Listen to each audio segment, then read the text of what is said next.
আমার মেয়ের পরীক্ষা শুরু হলে ওর তো চোখের ঘুম উড়ে যায়, সেই সঙ্গে আমাদেরও ঘুম উড়িয়ে দে তবে ছাড়বে।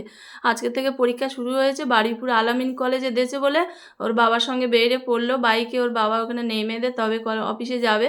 ওই 10টা থেকে পরীক্ষা শুরু, বললাম আমি পরে আনতে যাবো। এই দেখো বারুইপুর সকলের কল্যাণ করার জন্য কল্যাণ জুয়েলার্স চলে এসেছে। সোনার যা দাম, আমি তো ঠাকুরঘর ভেবে পেন নাম ঠুকে আর চলে যাই। এই দেখো বলতে বলতে চলে এসেছি সোনাইয়ের পরীক্ষা সেন্টারে। এই তো কলেজ নাকি কেজি স্কুল বুঝতে পারতেছে না, এই হচ্ছে আল-আমিন কলেজ। চলে এসেছি, কিছুক্ষণ পর আমার মেয়ে বের হলো। বললাম পরীক্ষা ভালো হয়েছে? বললো হয়েছে মোটামুটি। যত চিন্তা দুঃখ, পুরো চোখ মুখ কাঁচু মাচু করে যেন বের হয়, ও দেখলেই আমার ভয় করে। আর এই দেখো দুই ভাই বোনে ছুটতে ছুটতে চলে এসেছে। সকালবেলা আলু সিদ্ধ ভাত খেয়ে গিয়েছিলো বলে তাড়াতাড়ি করে আবার বেলায় একটু কাঁচকলা পেঁপে দে শিং মাছ দিয়ে তরকারি করেছি, ফেলফেলানি তরকারি।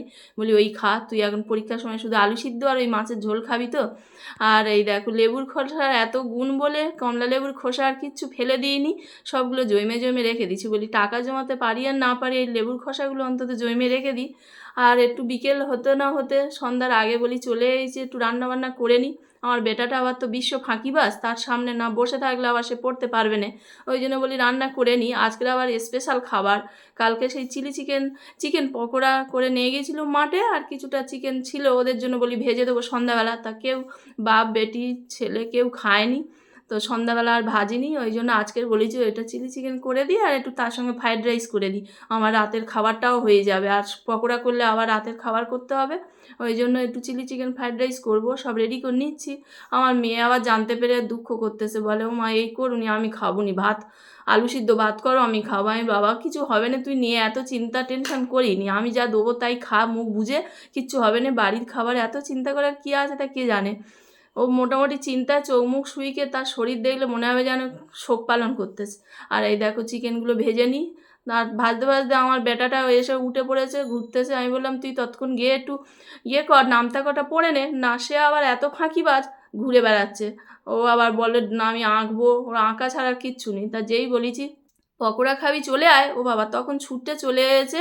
এতক্ষণ শুনতে পায়নি পর পর করে। আর এই ছুটতে এসে দুটো চারটে পকোড়া আর একটু সস টমেটো সস ঢেলে নিয়েছে ভালো করে, নিয়ে আর চলে গেছে। তাই আমি বললাম খেয়েটে একটু পর না, আবার আঁকতে শুরু করে দিয়েছে। আমি ততক্ষণ বলি তাড়াহুড়ো করে রান্না করে নিই, রান্না দিকে আমার আর মনোযোগ কিছু নেই, যা পারে করে করি। একটু চিলি চিকেন আর একটু রাইস করে নেবো, তোদের কাছে না বসলে যখন পড়তে পারবি না। আর আজকে দেখো না আমার মন চেয়েছে আজকে আর চিনি ঢেলে দিইনি, আজকে বেশ মধু দিয়ে করে দিচ্ছি চিলি চিকেন, বেশ অনেকটা খাঁটি মধু ঢেলে দিচ্ছি, দিয়ে আর এই চিকেন করে নিচ্ছি যেমন তেমন করে করতেছি, কেমন হবে জানি না। আর এই দেখো ঢেলে দিচ্ছি সস টসগুলো দিয়ে। এবার বলি চালটা ভিজে রেখেছিলাম, চালটা বসিয়ে দিই আর একটু গোলমরিচ দিয়ে চিলি চিকেনটা নেমে নিলাম। কেমন হয়েছে সে খেয়ে দেখলে বুঝতে পারবো। আর ততক্ষণ এই সবজিটা বসিয়ে দিই, তার মধ্যে দেখি ওর বাবা চলে এসেছে, কত কি নিয়ে এসেছে ব্যাগপত্র দেখবো বলে আমি ছুটে গেলুম। গিয়ে দেখি ও বাবা প্রিয়ারা সেই পাইটে দিয়েছে, ওই যে খাঁটি ঘি, ফুলিয়ায় থেকে খাঁটি ঘি এনেছিল আমার জন্য, বড়ি এনেছে অনেকগুলো। এবছর বড়ি মোটে খায়নি, ওই জন্য বড়িটা দেখে আমি এত খুশি হয়ে গেছি, সে আনন্দ ধরে রাখতে পারতিছে না। ওই বড়িগুলো কবে থেকে খাবো। সব দোকানে বড়ি আজকাল পাওয়া যায়, তবে সব বড়ি স্বাদ লাগে না। মা তখন বড়ি দিত দিয়ে শুকোতো, ওই বড়ি স্বাদ ছিল অনেক, সে আর পাই না আর খাই না। এই দেখো ওর বাবা এদিকে হাত মুখ ধুয়ে বেরোতে না বেরোতে আমি আর আমার বেটা গিয়ে ঝেঁপে পড়েছি অভিযোগ জানাবো বলে। ও না হলে সব অভিযোগগুলো জেনে দেবে মিথ্যে মিথ্যে করে, ওর কাছে না থাকলে আবার না শুনলে হবে না। ওই জন্য চলে গেছিলাম, আর এসে দেখি ভাত হয়ে গেছে। ভাতটা ফ্যানটা ঝেড়ে আর এই সবজিগুলো ভেজে দিয়ে দিচ্ছি। খুব অল্প করে চাল নিচ্ছি, হাফ কোটো, মানে ওই 250 গ্রামের মতো একটু চাল হবে। অল্প করে একটু ঘি দিলাম, দিয়ে আর এই সবজিগুলো ভেজে ভাতের মধ্যে ঢেলে দিয়েছি। এখন সব ঢেলে দিলাম। দেখতে পাচ্ছ কতগুলো ভাত, এতগুলো ভাত আমরা খেতে পারবো, এক ফ্রাইং প্যান ভাত। তো এই 3.5 জনের এইটাই খেয়ে বেশি হবে।